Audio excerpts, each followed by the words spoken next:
These are the best controller settings for Modern Warfare 2 and Warzone 2 so you can start moving around the map and dropping nukes. Like always, if this video helped you out, drop a like down below and subscribe if you're new around here. So now that we're in the controller settings, we're going to just go through what I use. Some of these things are personal preference and you can fine tune them based on what you like. I'm going to give you guys some tips as I go along.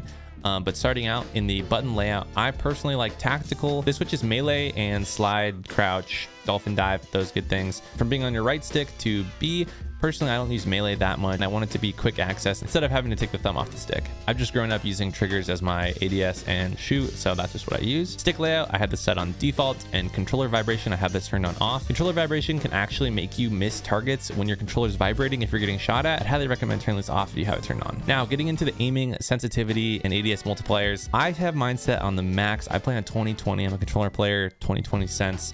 Personally, I just always have played max sense, even going back to the old Black Ops games. This is just because trick shotting was such a big thing and we would crank our sensitivities up for that. I know a lot of people like to play in the middle, 6.6, 7.7, 8.8.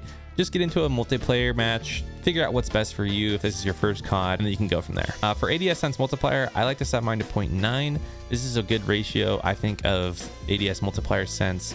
Again, get into a private multiplayer match, kind of fine tune, look at some objects while you're ADS, when you're not ADS, and figure out what ADS sense is the best for you. It's really a personal preference. Under sensitivity multiplier sense, I have these all set to 1. I don't think they make too big of a difference, and I've never really changed these. I like them set at 1. For vertical aim axis, I have these set all to standard. I know a lot of times if you're in air vehicles, you can have it to flipped.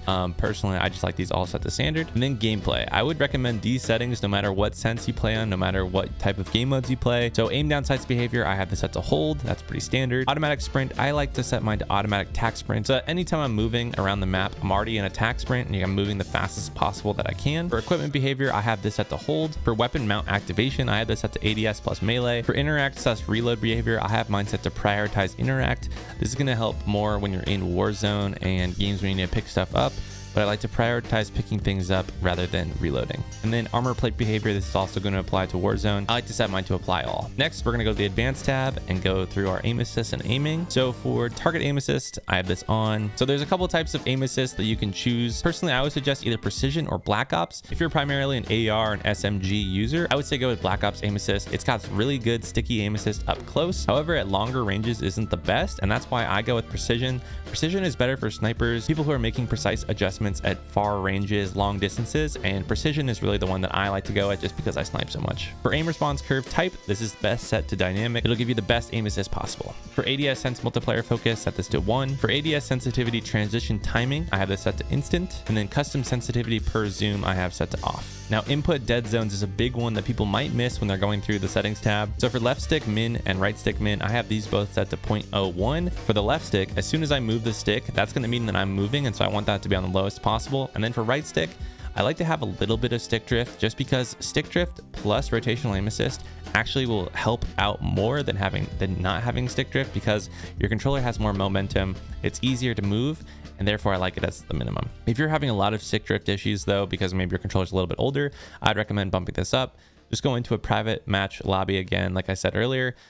Play around with this, bump it up in increments until you notice it not moving that much. And then for left trigger and right trigger, the default is set to 0.13, I think, or something that's a lot higher than 0.01. I would recommend putting these at the lowest possible so that when you're clicking that trigger, it's actually going through. Now for movement behaviors, this one is locked because I have auto tack sprint on.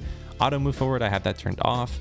Tactical sprint behavior, I like to set mine to single tap sprint. Grounded mantle, I have that set to on. Automatic airborne mantle, I have set to off. Automatic ground mantle, I also set to off. Invert slide and dive behavior, I set to standard. Plunging underwater, I have set to movement. Parachute auto deploy for Warzone invasion, I set to off. And sprinting door bash, I have the set to on. Now for combat behaviors, I have ADS stick swap to off. Backpack alternate control, I have set to off. Weapon mount exit delay, I have set to medium. Depleted ammo switch, I have set to on. And quick C4 detonation, I have turned off. The last thing I want to talk about is my controller. So I'm actually partnered with Cinch controllers. They make really great custom controllers that you can use for either Xbox or PS5, PS4. One of the things they come with is back buttons, so you don't have to take your fingers off the sticks during a gunfight, and helps take my movement to the next level. Additionally, they have mouse click triggers and bumpers, so every click is instant without a delay. If you guys do want to check out a pro controller from Cinch, make sure to use code SAMURAI at checkout. It'll give you a little bit of a discount.